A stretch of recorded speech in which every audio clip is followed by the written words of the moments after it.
Découvrir le jardin d'acclimatation, c'est découvrir son ADN. Et l'ADN du jardin d'acclimatation, il est triple.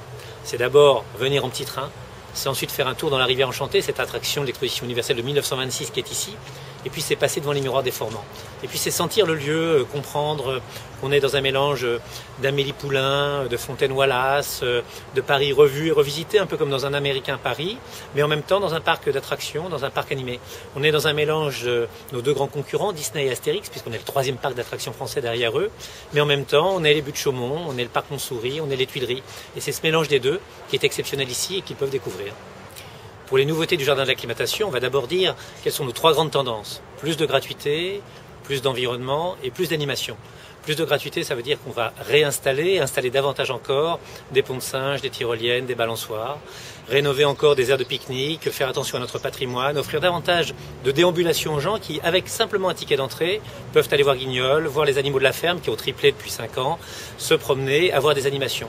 Plus d'animation culturelle, ça signifie très simplement que plus de chorales, d'orchestres, d'appels à des compagnies de théâtre, à des compagnies de danse, à des grandes marionnettes, un peu à la manière de celles qu'on a vues ici pendant l'outre-mer, seront là.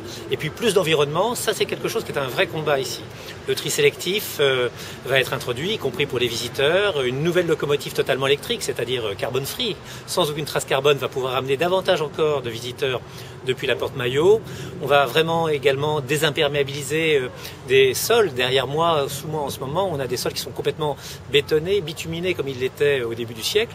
Et bien là, on va les rendre à nouveau perméables à l'eau, disponibles pour que de mauvaises herbes poussent. Il faut qu'il y ait de temps en temps de mauvaises herbes. Bref, faire un jardin qui soit davantage un square parisien, un square de Neuilly, qu'aujourd'hui, c'est-à-dire encore les traces d'un Luna Park qui n'a plus vocation à être. Nous fonctionnons à contre-courant absolu de tous les autres, c'est-à-dire que nous travaillons pendant les vacances, nous travaillons le week-end, nous travaillons les samedis, dimanches, jours fériés, 8 mai, 1er mai, ce sont nos grands jours. Donc on prépare activement les vacances, d'autant plus que depuis 5 ou 6 ans, la clientèle du jardin a changé. Nous avions une clientèle qui ne venait pas l'été, qui ne venait pas en juillet et août, et la diversité de nos publics, plus étrangers car nous sommes présents dans plus de guides au cœur du bois de Boulogne, comme une espèce de 3e journée où après avoir visité la Tour Eiffel, Notre-Dame, l'Arc de Triomphe, les touristes viennent se reposer en famille ici. Et puis nous voyons arriver des publics de toute la région Île-de-France qui viennent compléter des vacances ou se subsister à des vacances, c'est-à-dire à passer ici 2 ou 3 jours agréables où ils reviennent chaque jour. Et on voit donc que notre fréquentation d'été atteint les 7000, 8000 visiteurs chaque jour, lorsqu'autrefois on était plutôt à 3000 visiteurs jour. Le parc continue à avoir une notoriété qui évolue et qui est chère au cœur des Parisiens, mais qui évolue également dans le sens de la modernité.